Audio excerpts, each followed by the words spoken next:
Good morning, everyone. We welcome you to the Wednesday, June 19th meeting of the Board of Trustees of the Utah Transit Authority. We'd invite you to stand and join us in repeating the Pledge of Allegiance. I pledge allegiance to the flag of the United States of America and to the republic for which it stands, one nation, under God, indivisible, with liberty and justice for all.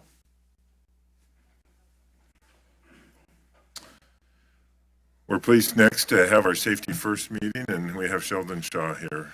Good morning, Chair, Trustees. Appreciate the opportunity as always. My safety message today is about hearing loss. And so the magic number is 85 decibels. We want to try to make sure we're below that with the noise we're exposed to. But some of the things we can do to help ourselves if you do have to do something that's above that is limit your exposure. Make it a short duration if you can. Wear hearing protection. We have that available around UTA for our folks that are exposed to those levels that are higher than that. And then get yourself tested so that you know if you're starting to lose some hearing so you can change the things that you're doing. Appreciate the opportunity. Thank you. Great counsel.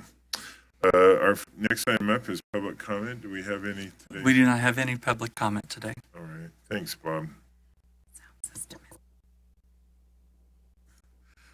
We're just going to take a second to reboot the sound system. And, you know, it's one of those days when it's all going right.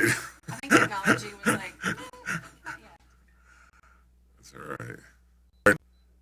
I believe it's a good omen.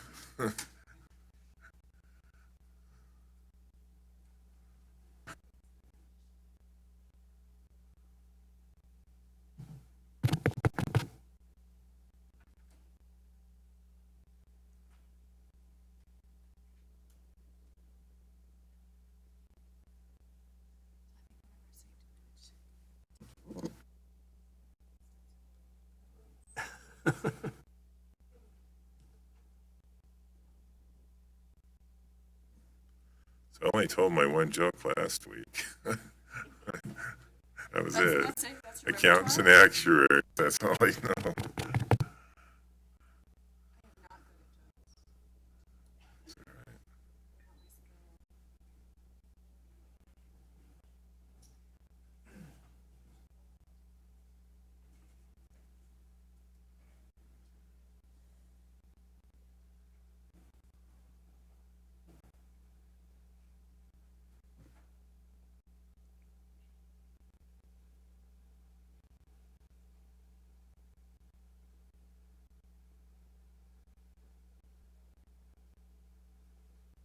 Anything going yet?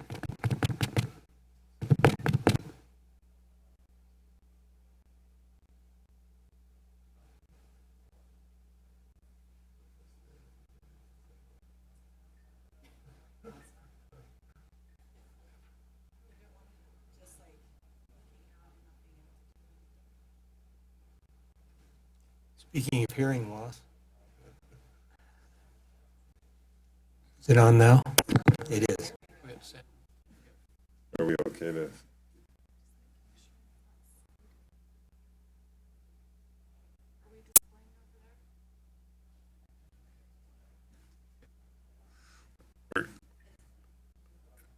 Okay, I think we're going to go ahead and get started.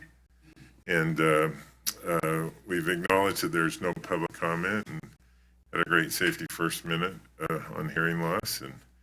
And next we'll look to approval of our minutes from June the 5th. I'll entertain a motion to that end. I move that we approve the minutes of our June the 5th board meeting. I'll second. Any other discussion? Seeing none, all in favor, say aye. Aye. Any opposed? That motion passes. Next is our agency report to Steve Meyer. Thank you, Chair. Good morning. Two items for you today. First, notification that I have authorized a direction or authorization to proceed for the Depot District project. That's a change order you're going to see later this morning. But last week, project management team approached me and said, it was critical for them to move forward with obtaining the permits for the demolition work that's going on there. We're pretty tight on schedule to be able to get the building completed with the timing of the increase in Salt Lake City service. So So I went ahead and authorized that, and that's consistent with board policy to allow me to do that in tight schedule or budget situations. So that allows Big D Construction to begin work to obtain those permits for the demolition, deemed to be time critical. And again, you'll see that full change order later today in this meeting. The second item is notification of a grant opportunity over $200,000. This is a Federal Transit Administration bus facility grant that we're going after. And we're proposing a $4 million project, $3.2 million in federal funds, $800,000 in local match to improve 150 bus stops and construct 5 operator restrooms. These are projects that we would want to do anyway if we did, that we were planning in our long-range plan to do with our bus stop master plan and talking to our operations where the needs are for operator restrooms at end-of-line locations. This grant proposal will be submitted by June 21st, Friday. That's my report this morning. Any questions for Steve? Beth? Hi, Steve. Thanks for that report. How do they determine, does this accelerate what we're already doing for bus stops? Or does it include those extra bus stops, and how do we decide how that works? Yeah, so dead on. It's upgrading existing stops, and we're looking at where, primarily probably on those core routes that wouldn't change, so that they're not something that would be impacted by the service choices process and that effort that we're confident for, but making the ADA accommodations, the pads, and then if the ridership is high enough, the benches or the shelters that need to be installed at those locations. So it is consistent with our plan. It is accelerating what we were already planning to do. So it is a great benefit to our riders to be able to accelerate those improvements. Steve, what's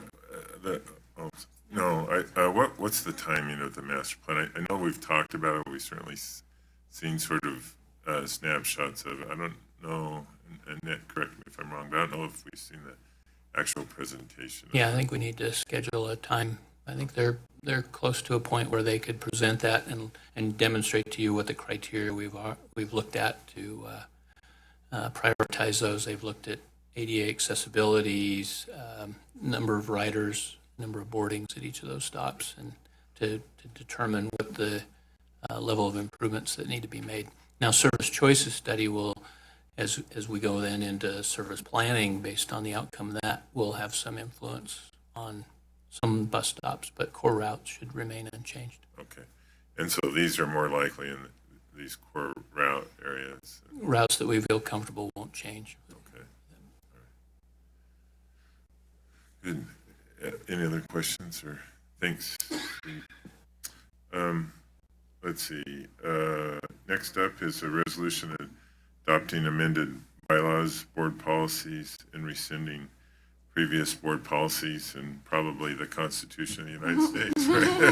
I just think it's all in here, right? There's a lot in there, but I think it's fairly quick and straightforward. Okay. So proposed resolution R 2019-0601 adopts the bylaws that were reviewed by the local advisory council on June 19th. It also adopts the policies that were reviewed by the local advisory council on June 19th. I should note that we had 2 small changes. The first was to policy 2.1, financial management, and that was revised to reflect the requirement that employees come to the board to request international travel prior to making international work-related international travel. And the second is with respect to policy 1.1, a process for establishing board policies, and that was revised to give the board the authority to grant exceptions to UTA policies. So those were the only 2 changes with respect to those. And the latter one, so if there are current exceptions in the sort of agency policies, this would supersede that Yes, it would. component of it, correct? So even if a UTA policy gives grants, for example, the executive director or chief officer the ability to make an exception to the policy, then this would override that authority moving forward. And then the other sort of follow-up, and I think I know this answer, but so the advisory council reviewed these. Obviously, their role is more of a consultation aspect.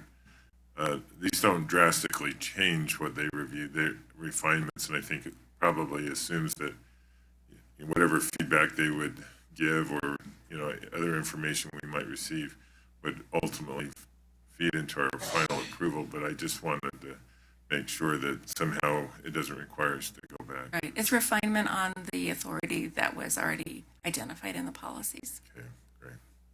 And then just finally, the proposed resolution also does rename, renumber, and reformat previously approved policies that are identified in Exhibit C with the resolution. And then it also rescinds all former board policies with the exception of fairs that are still outstanding.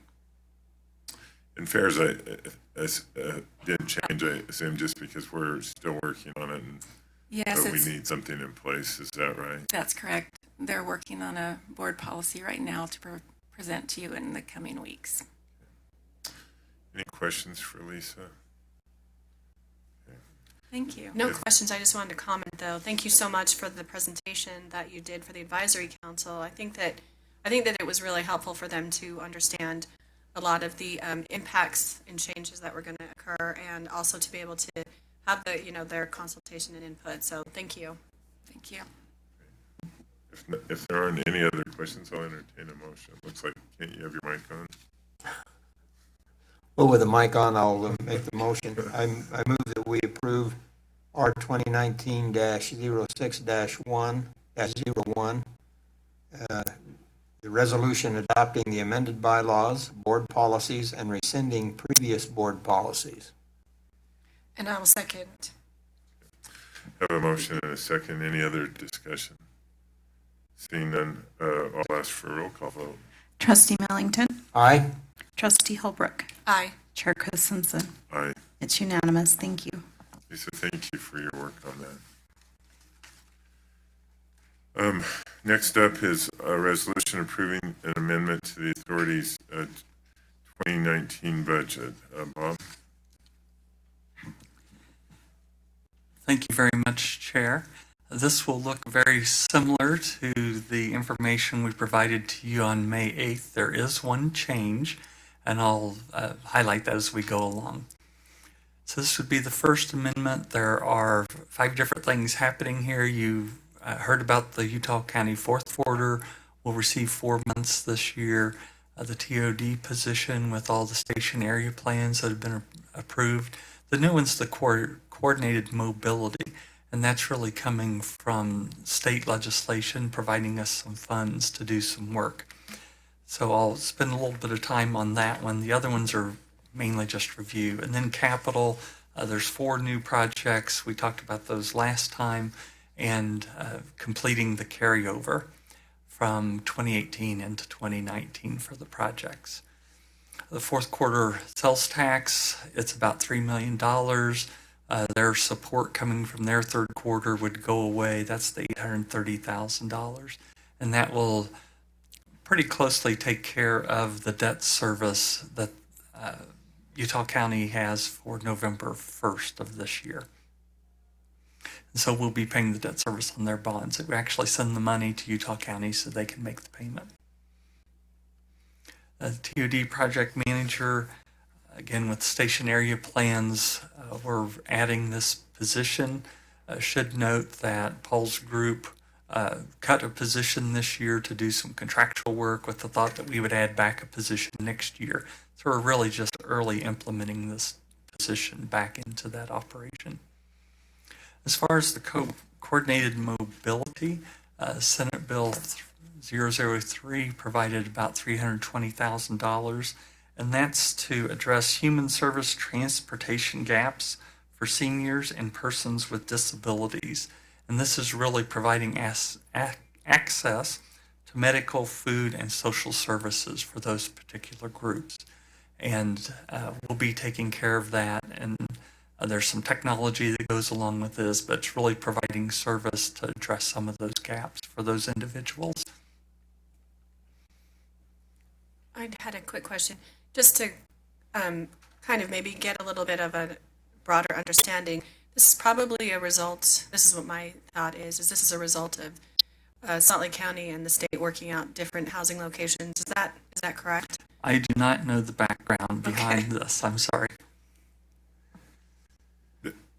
Oh, no, this one actually is,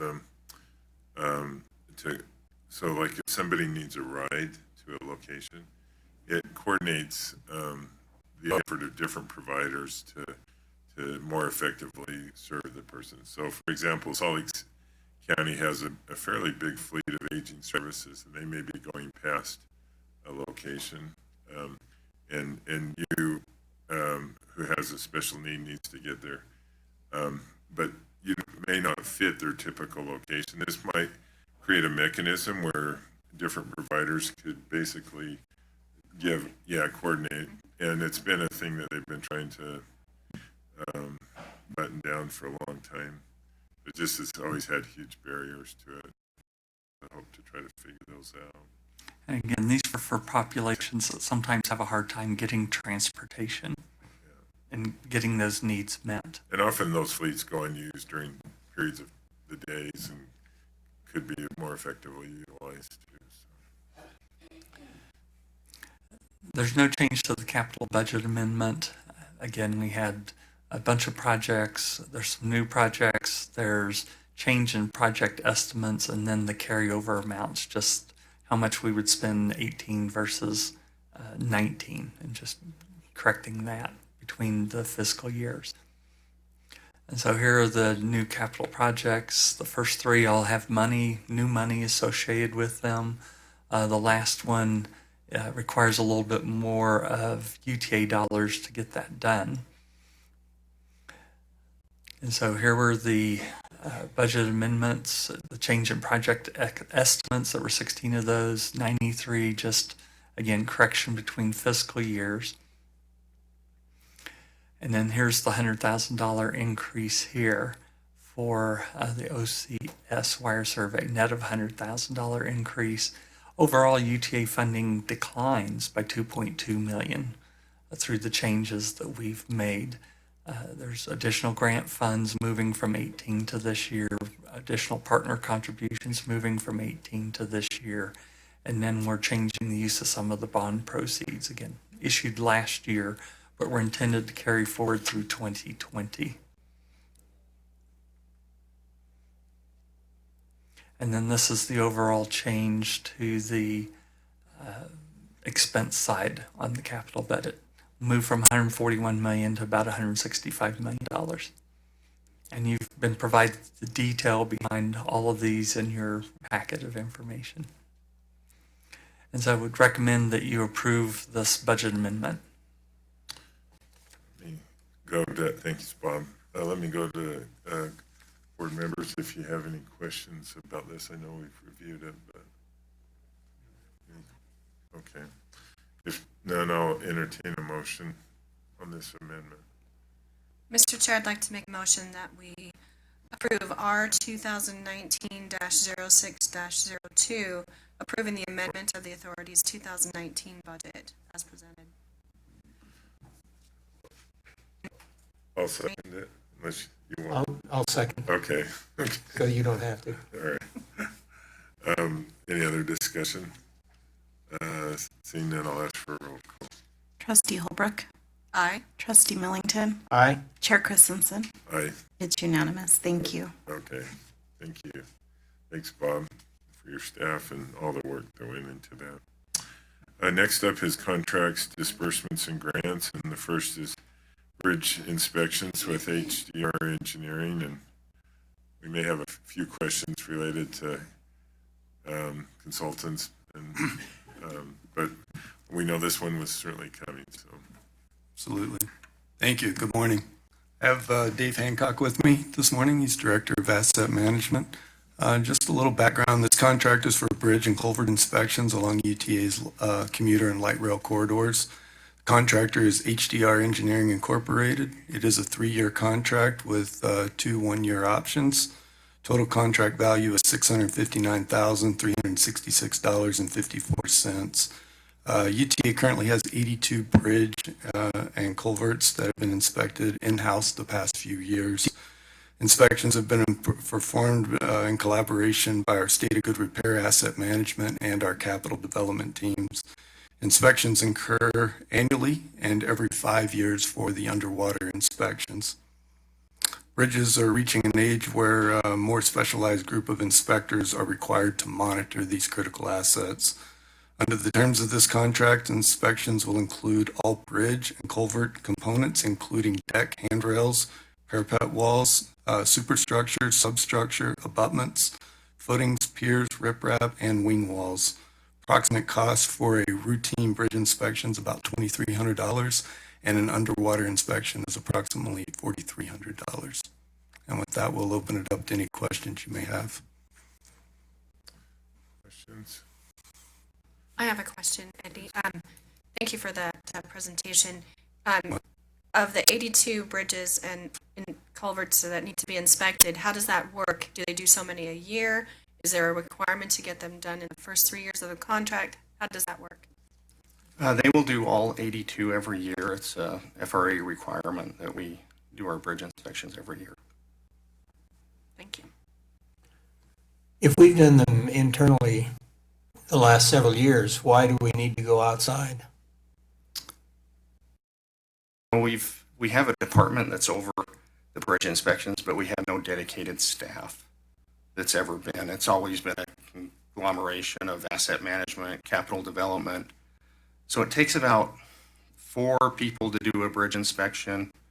And so just the scheduling of all the different departments, and you have to be a certified bridge inspector, so you have to take some online courses, and just the coordination effort involved in making that happen, usually in the summer and spring, summer and fall.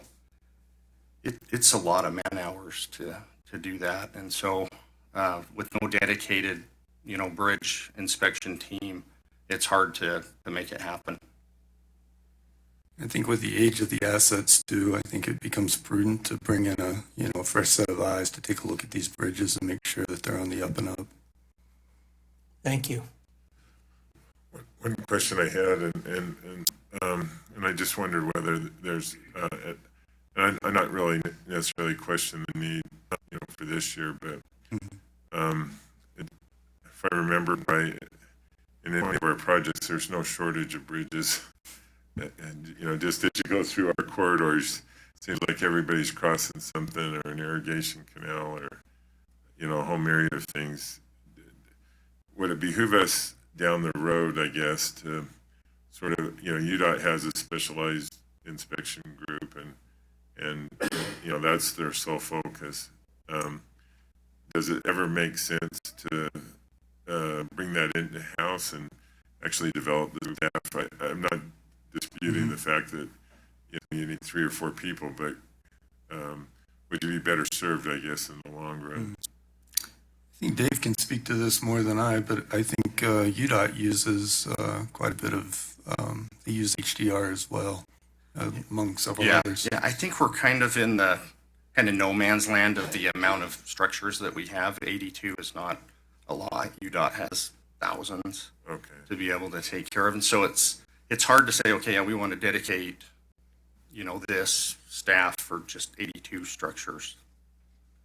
Just want to keep them busy on a full-time basis. Yeah, I guess I'd add that UDOT has the benefit of some climate variation across the state, where it's, you can inspect some of those in the winter and at different times of the year. Our peak time for construction, for design, all that's during the summer. So we're just adding an additional workload onto that existing already very busy staff. So if we thought about bringing on full-time staff and dedicating them to that, we'd have to find some other activities for them to do the balance of the year. So when you take those factors into consideration and the expertise required, I think, and then what this allows with HDR, if they had a special situation, they could actually even bring in somebody else. One of their sub-consultants does the underwater work, and so they're certified for that. We did get our folks certified at one point to do some of that work, and that can be kind of wild in there, to getting in an active stream and looking at the components of the bridge underneath the water surface. So I think you take those take all that into consideration, this is the right place to be now. I think we do want to come back to you as a board and as staff and present to you where we're at company-wide with our use of consultants, what we see as potential for, bringing some of that in-house versus where we're being able to access unique expertise that we don't need on a full-time basis. Don't you think that HDR is going to need somebody to at least observe what they're doing? I would be happy to volunteer to go with them and inspect these bridges. I did that a few times at UDOT, and it was a wild, fun experience. All right. We'll keep that in mind. Yes, please do. Maybe not the scuba part. Thank you, sir. Okay. Any other questions? All right. Seeing none, I would entertain a motion on this contract. Mr. Chairman, I move that we approve the contract for the bridge inspectors with HDR. I'll second. I have a motion and a second. Any other discussion? If none, I'll ask for a roll call. Trustee Millington? Aye, as long as I can go with them to inspect some of their bridges. Sliding that amendment in. No, I approve that. Trustee Holbrook? Aye. Chair Christensen? Aye. It's unanimous. Thank you. Just take them to the easy bridge. We want them back. All right. Next item up is a corporate sponsorship consulting contract with the Superlative Group. Nicole? Good morning. Thank you. I am here to talk about corporate sponsorship consulting agreement.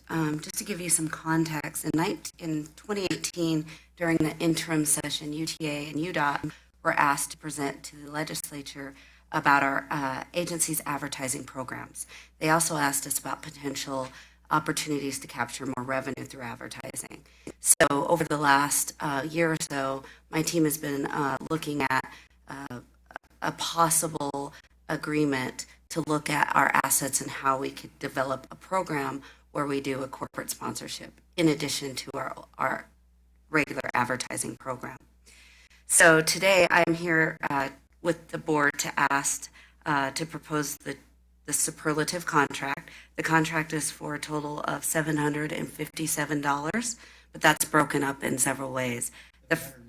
Thousand, not dollars, $757,000. So it's broken up in several ways. The first phase is a $200,000 agreement and $217,000 agreement, and that is the phase where they look at the assessments, they evaluate the viability of our assets, and they also benchmark, do policy and procedures to implement the agreement, look at constraints, and the fundamental goals of the agency to see if they align with the contracting process or corporate sponsorships. If the board wishes to go on to phase 2, then they would be looking at a $10,000 a month retainer and a 15% revenue share. We would get 85, they would get 15. After the first phase, we would present kind of the assessment to the board and get a determination if we went on to the second phase. In the second phase, it is a 30-month agreement with 2-year renewal extension, 24 months. I welcome any questions you have on this. I do have a question, and my apologies to my colleagues. I think they probably have heard this before, but in my prior position, I inherited a process that was underway actually with the same firm who had been awarded the contract and did a good job, by the way, securing naming rights for what's now the Mountain America Expo Center. And I kind of got the task of bringing it over the finish line, and the county council had sort of similar to the legislature said, well, we should do this. And when we brought the proposal back to them, it was shocking that some of the council members were like, well, wait a minute, you're going to put their name first on the Expo Center? And it's like, well, that's how naming rights go. And you have to accept the fact that some things, as we've known them, kind of take a second position, and some are well worth it. And in that particular agreement, it was a very equitable type of arrangement, and I think for the most part, it's gone well for them. I guess the question is, do we need to somehow prepare or think about as they do their first phase of the work, sort of how do you get stakeholders and even internal stakeholders over the line? I guess internally it's just us, but ultimately the organization over the line that, if you entertain naming rights, sometimes long-lasting things that you once knew, like Southtown Expo Center, do go away as part of that process. And I just think we have to think about that as we go through it. I think we probably owe it to both the legislature and also revenue generating opportunities to take an honest look at it. But it's more of a mental shift than it will be even interesting to go back to the legislature if we move forward with some of these and they say, well, wait a minute, why did you change this one? Well, that's how corporate sponsorships work, and I think we just have to have I don't imagine this is part of their scope, but it probably would be a task for your group. I think there's twofold. I think we have an opportunity when they come back with the assessment in phase one to really start that beginning to outline what areas and what assets we think are valuable, and then also think about, well, how do we work with the communities in which that asset may be working with and our stakeholders to move forward. But it is a little part of their scope in thinking about how we integrate those assets. So they'll be looking at, changing a name, how that's going to affect the public, how that's going to affect the agency, what's different. So they are doing a little bit of the evaluation of that, but then we would be implementing how we'd move through the community and kind of communicate that and work with the community of these assets are changing, and we're looking for a corporate sponsorship on that and how that affects other places. So just to clarify, that doesn't actually mean that every single asset could conceptually have a different name. No. Or one name, but it's not UTA first. I just have a question. How does that work in conjunction with our current just general communication strategies, right? And how we manage that? Well, I think there's, again, we have to look at it to see the values of the agency, and when we come back, if these corporate sponsors align with our communication strategy, they're going to be proposing, showing which ones have the most value, which ones are easy to implement, cost effective, all of those things. And that's a consideration for the board, along with how it aligns with our communication policy, our advertising policy that we just adopted, so that we're still in line and we're still working with our partners. So those are all the considerations in their final evaluation that we'll have to come to you to make sure they're all within the structure that we're providing. I had another question.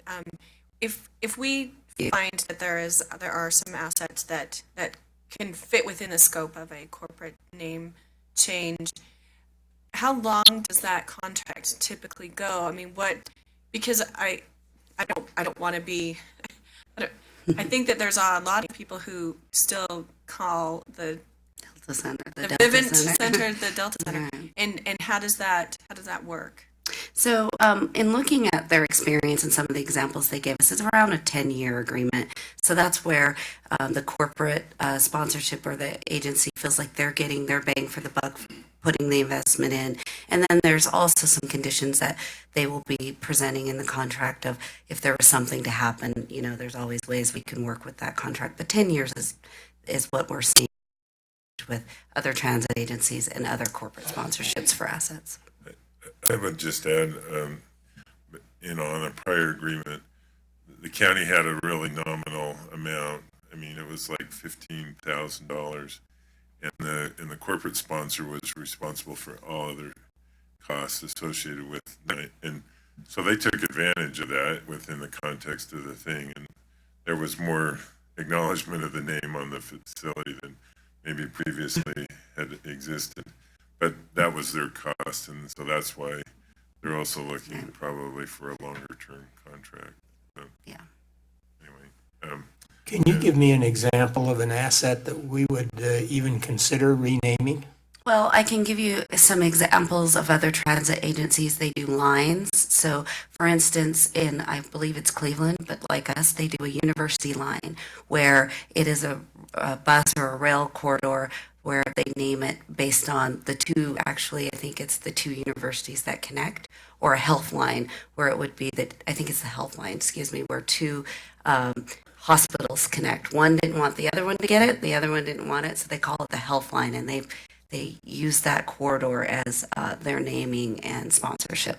Can you give me an example of an asset that we have that we would consider renaming? Well, I think they will be looking at all of our stations, all of our rail. Those are the most obvious, but you could even look at a facility like our vehicles that are in our facilities vehicles. They have So all the blue those. line becomes the Zions Bank line? Exactly, could be. Okay. Yep. And they will come with a list of all of the assets that look feasible in that way, and then probably prioritize them by value and implementation. And we'll be able to present that to you as the board and say, okay, this feels right, or these are issues. And then they will go out and try to obtain that corporate sponsorship. Okay.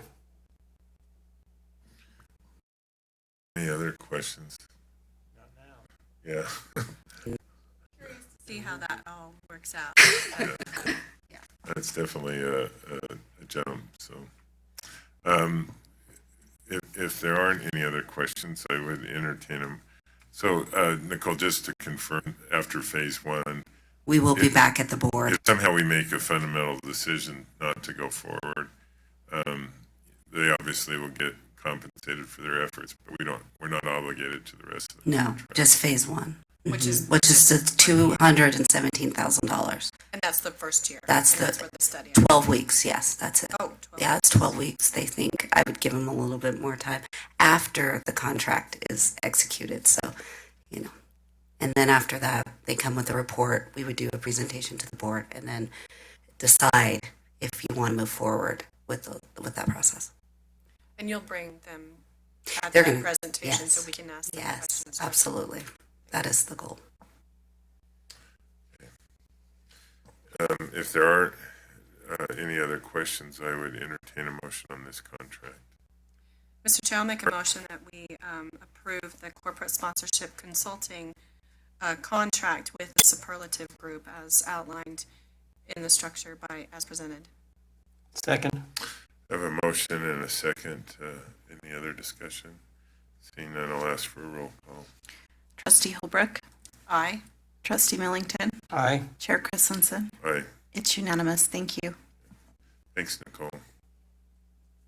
Next item up is a change order on the Depot District Phase 2, and I know that there was a little bit of discussion earlier, and Michael Damaris, and welcome, Michael, and we now get to put you in the hot seat.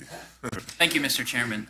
This contract, as discussed previously this morning by Executive Director Steve Meyer, is for a change on an existing contract which would allow UTA to proceed with a previously selected contractor to scale up and mobilize some of the work that is already budgeted in this year's budget on what has been called the Depot District Clean Fuels Technology Center. This facility is incredibly important to UTA in the year and years ahead as we scale up, with additional funds being collected from city and county authorities to increase the amount of bus service that's being provided within the transit district. Currently, the facility that's in use now for these purposes is at capacity, and in fact, some of the buses are being parked in service in the very parking lot of the building we're now in, and in some cases deadheaded back to a secondary facility at Meadowbrook. So that is the purpose of this facility, is to achieve and attain an economy of scale in how these buses are cleaned and serviced so that we can meet the challenges of increased coverage in our increased frequency in the service areas that are contributing additional funds. The amount of this change order is just over $2.2 million, as appears in this year's budget. Previously expended is approximately $150,000, with the second phase being roughly $2.1 million. Major items being funded in this change order include fees for the acquisition of building removal from relevant city and county authorities, applications and related fees to the divisions of air quality, mobilization of the equipment by the contractor, and a number of other items that are expected to be encountered by the selected contractors. So our Director of Capital Projects, Mary De Loretto, has agreed to assist today in adding some more content, and I don't know if you'd like to open it up to questions and then hear more, or hear more first. Well, let me throw a question out, and then, and if that's part of what you were going to talk about, Mary, that would be fine. You know, we've had a contract awarded, and obviously, sort of the need or urgency has become probably more immediate. But when I think of something like, you know, building permits, I would think that you sort of have a timetable schedule and you've pulled permits. They don't strike me as being sort of crisis-based. And I guess my question is, how long ago did we know we needed building permits? And I'm not going back to second guess the Right. decision, Well, but how do these things become? I guess sort of we thought we were critical? going to get on the approval about 2 weeks ago, and we missed that deadline, and then there was no meeting last week. So we wanted to keep the process moving. So we would not have had to have that DAP if we were on the agenda 2 weeks ago. But the fact that we said, well, we still want to stay on the schedule, so let's get those permits going. And so that's what the authorization was for on June 7th, to start getting those permits. Well, 2 weeks ago was the material for the request prepared and ready on a time? It was ready, but these deadlines were still figuring out, and I think we were like a day short, and there was a holiday, and anyway, we missed it by a very short time frame. All right. Life happens. I'm not, but somehow in that process, you know, I'm hoping as we create these critical paths, you know, 1 week or 2 weeks on something that's sort of ordinary. I mean, pulling permits is not insignificant, but it seems like we ought to know that, and we shouldn't be up against you know, even a 1 week or 2 week deadline if that's a critical time frame. So anyway, sorry, I didn't mean to cut you off if you had other explanation. I can commit today that moving forward, any DAP issued would be consistent with board policy, and I imagine that would be to preserve safety and security of a site, and that would also accompany notification of the board and the board staff in the meantime. Okay. Are there other questions, however, on the change order? I have a question in terms of the, I know that initially there was some dialogue prior to this coming up about, there was an initial thought of retaining the building as it existed and basically reinforcing it and moving forward. Since we're now in a demolition phase instead, due to the excessive costs that resulted in that, have we, is there a process for salvaging materials or doing some other type of component, or is this strictly under the guise of what the contractor is now allowed to do in terms of a demolition, standard demolition? What does that look like? So right now, we are just planning on demolishing the very back of the building and the roundhouse portion.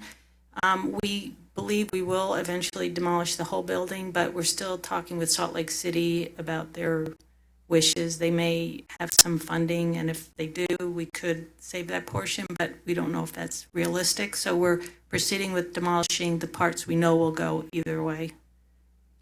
Is there and I love historic preservation. There may be a practical side to this. Is there a sort of and I love the organization I once served, but their timetables of expediency are not always great, and so I should rephrase that. They're very deliberative in their process and their thinking. Good rephrase. And is there a point where we just say we've got to go, if we're going to meet our time frame? Yes, there is. And I they've think, got to decide by that. and they realize that, and we actually had a meeting scheduled this week, but had to get postponed. So I think we are preparing an email to tell them, look, we're going to just move ahead right now. Okay. So I mean, we're doing that. always, and I'm hoping that as we redesign, we're sensitive to that look, and even though some of it might be, hopefully actually covered up by other transit-oriented development that happens in the Right. area, it's nice to sort of fit into the neighborhood if at all possible, and good design often gets you there without a lot more money. And Trustee Holbrook, to your other question, we are salvaging component. If we demolish it, we will salvage components and we can actually sell them and make some additional funding. We had proposed to the SHPO that we could to make the building look, a new building look like the old, and they said, oh, that's not worth it to us. That's not historic. Don't bother doing that. So. Thanks for the clarification. I appreciate that. When will you know if you're just going to currently demo the west wall? Is that right? I'm sorry, maybe I misunderstood. Is it So it's the whole metal part in the back, okay? and then the roundhouse is And then the that roundhouse. building on the east. That will all go as well. Okay, thank you. And then when will you make the decision? I know you have a rescheduled meeting to attend, but on a rough time frame before you hit your other deadlines, when do you think that you would have an idea of what that would look like? I maybe let Steve answer that, but we are preparing an email to send to the city, and I don't know if we've decided how much time we'll give them. We'd like to move ahead right away, so our plan is to send them a letter, letting them know, and if they have any concerns with that, get back to us right away. Yeah. The big challenge is we've reestimated the project. Saving the building is about a $10 million cost, and the total construction costs have increased as they have throughout the marketplace. So we're trying to stay within that budget and manage that accordingly. So as Chair Christensen mentioned, within the context of this neighborhood, we think with the transit-oriented development planned on the intermodal hub site, visibly this building isn't going to stand out as much as it does now. You're going to have construction proposed at that hub site that would bookend the Rio Grande Depot. And so you look at that neighborhood where most of that development occurs visually, you manage that impact and really kind of mitigate the impact of the Depot District construction. So, again, with timing and that authorization to go ahead, I think this change order considers the demo of the rest of the building as an option. No, that would probably be another Come back. $200,000. Well, a But it little less. identifies that Yeah. in the amount, in the change order, what the contractor's estimated, and that's a really pretty small amount because of the recycle cost. They're able to sell some of those materials. Recycle the metal, certainly, and then some of the brick and And the wood too. so I think, we want to move ahead. You've got the different groups within Salt Lake City. They certainly want the bus service, and we certainly want the facility to be able to provide that service in a timely manner. Yeah, and then one other point, the hazardous material abatement is for the entire facility, but if we demolish this part, we don't have to do the lead abatement, so we would save some funds there. Well, I think long-term, if not that we have an extra 10 million to invest, but if we were going to invest 10 million, I would rather see us do it in other types of facilities around that. Having said that, I don't want it to look like the old Sugar House fire station either, which is not an architectural wonder.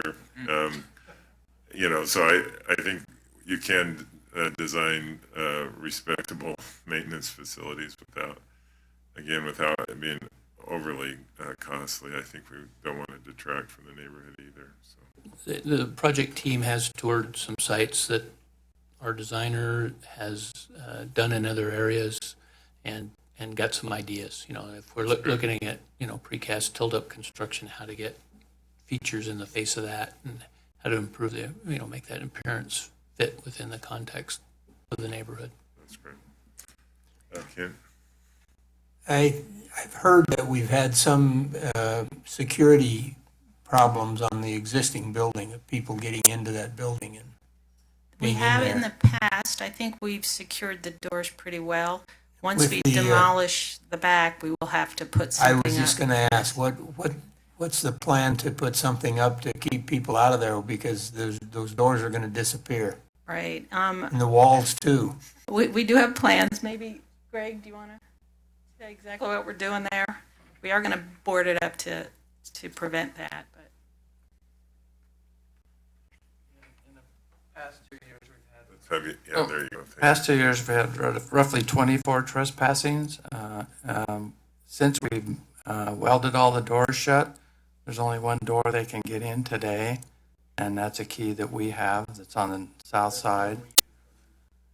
Yes, and so we haven't had any issues with trespassers for the past 6 months. Most of them are hopping the fence, as you know, so as soon as we can get the project done, we can secure the rest of our west border. With the 7-foot high fence and the razor wire we have, we've discouraged anybody from hopping that part, but they come through the yard to the west. I won't call it a junkyard, but it looks like one. But that's where they mainly enter from. So, but we haven't had any serious trespassing for quite a while. So, How will we, once the building? once the building's demolished, if we just proceed with what we have now, well, this will maintain the existing locomotive shop. If we do, when we demolish the rest of the buildings, we'll put up a wood wall at the end, so people can't get in unless they want to climb 30 feet high and try to hop through the roof. But so it'll be secure, just like it is today. But if we do demolish the building, obviously, there's nothing for them to get into until we start building. But as Mary said, it's about another $200,000 to take that building down, because there's a lot of steel that can be salvaged, which is a benefit to the contractor. So he gets money from salvaging that, and they included that in their bid. And one of the reasons we wanted to accelerate, the bids have been on the table for about 60 days. They're only good for 90 days, so we need the contract to go forward. That's why we did adapt to kind of get it moving, so they could go get their demolition permits and also get their permit with the AQ. Because once you get a permit for air quality, you have a 10-day waiting period also. But we're ready to hit the ground with hazardous abatement on Monday. So this did accelerate the project quite a bit. Thanks for that background. Any other questions? If there aren't any, then I would entertain a motion on this change order. I move that we approve the change order for the Depot District Phase 2 as presented. Second. I have a motion and a second, and I'll ask for a roll call. Trustee Millington? Aye. Trustee Holbrook? Aye. Chair Christensen? Aye. It's unanimous. Thank you. Thanks. Would make note that our next meeting is June the 26th at 9 a.m. And we have a closed session for three purposes. One, a strategy session to discuss pending or reasonably imminent litigation, a strategy session to discuss collective bargaining, and third, a discussion of the character, professional competence, or physical or mental health of an individual. And with a motion, we'll, as a board, convene in the engineer's cabin conference room for that I session. move that we go into closed session. I'll second. A motion and a second. All in favor, say aye. Aye. Aye. That motion passes, and so we'll excuse ourselves to go for that closed session.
Hi there, it's just before noon and we've returned from our closed session and entertain a motion for adjournment.